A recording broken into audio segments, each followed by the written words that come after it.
Hello, dear students. Today we are going to start a new poem, and the name of the poem is Six and Out. So, this poem is written by G.D. Martineau, and this poem highlights the life of street boys playing at the streets. So, before we begin explaining the chapter, I want all of you to subscribe my channel and get updated with all the videos. So, let's begin explaining the poem.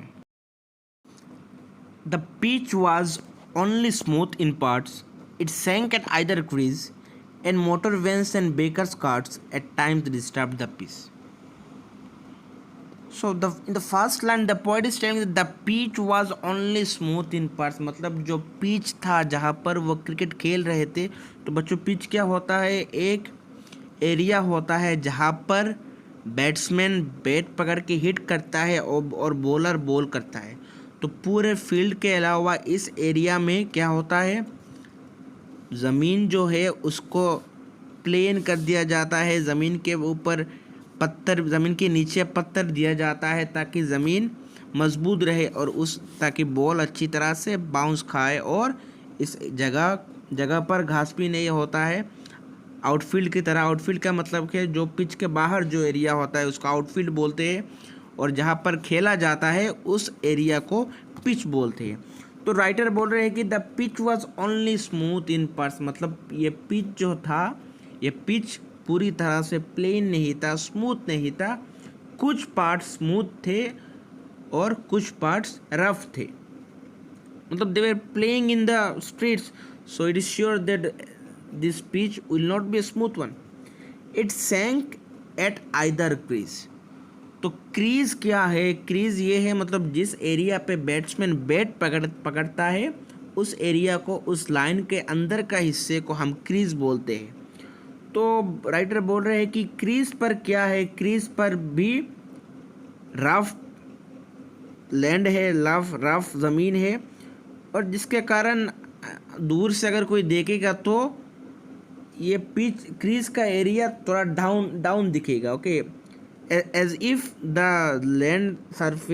land is sinking. It sank at either crease, and motor vans and baker carts at times disturbed the peace. तो यहाँ पे writer बोल रहे हैं कि motor vans और baker carts, जो गाड़ियाँ रास्ते में चलती है, उन गाड़ियाँ क्या करता है, उनके गेम को डिस्टर्ब करता है। जो सुकून के साथ वो लोग गेम खेल रहे थे, क्रिकेट खेल रहे थे, उस क्रिकेट गेम को गाड़ियों ने डिस्टर्ब करते थे। Okay, the bowlers found it hard to hit the lamp post slender stem, the broader wicket opposite was clear at 6 PM.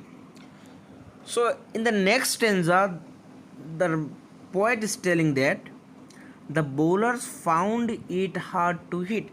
जब गाड़ियाँ गुजरता है तब बॉलर्स को बॉलिंग करने में भी दिक्कत होता है, और किस लिए दिक्कत होता है, the lamp post slender stem, जिसका मतलब ये हुआ कि जो लैम्प पोस्ट थे, जो लाइट्स थे स्ट्रीट में, उन लाइट्स का जो पोल था, ओके, उन पोल का मतलब होता है slender stem.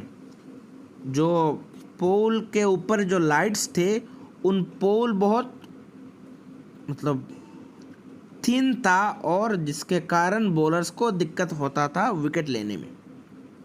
The broader wicket opposite was clear at 6 PM. और ऑपोजिट साइड में जो बड़ा पोल है, जो पोल वो लोग विकेट्स बना सकते थे या फिर स्टम्प्स बना सकते थे, वह सब विकेट या स्टम्प शाम को 6 बजे के बाद खाली होते हैं। मतलब यहाँ पर कोई दुकान लगाता होगा उस लाइट के नीचे, तो शाम तक वो दुकान बंद करके चला जाता होगा, तब जाके उनको बड़ा स्टम्प्स मिलेगा। पर तो शाम को, रात के वक्त वो खेल नहीं पाएंगे, इसीलिए अभी वो लोग क्या कर रहे हैं, उन छोटी स्टम्प्स, उन छोटी स्ट्रीट लाइट्स का जो पोल है, उन पोल को स्टम्प्स बना के खेल रहे हैं, बट बॉलर को डिफ़िकल्ट हो रहा है विकेट हिट करने में। Okay, let's start the next stanza. It was a keen, determined school, unorthodox and free. Harsh circumstances of made the rule and not the MCC. So ये para बहुत simple है, तो इस पैरा में क्या होता है, इट वॉज ए कीन determined school.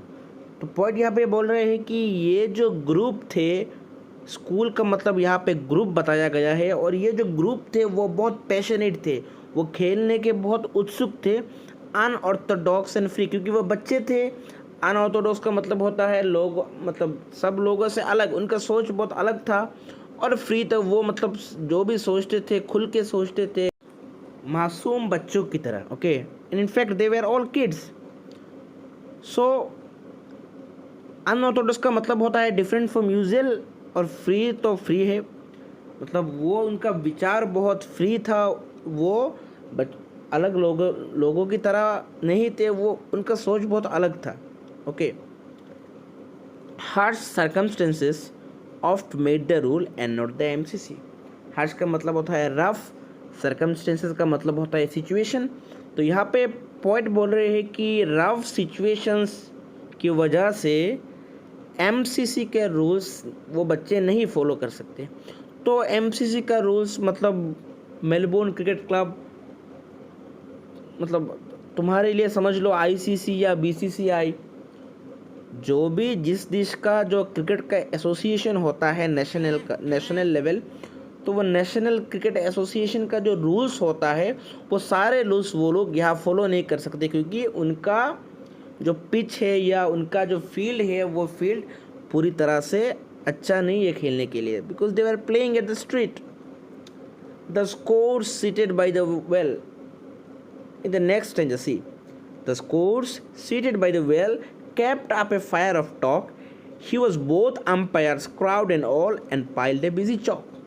The scores seated by the well.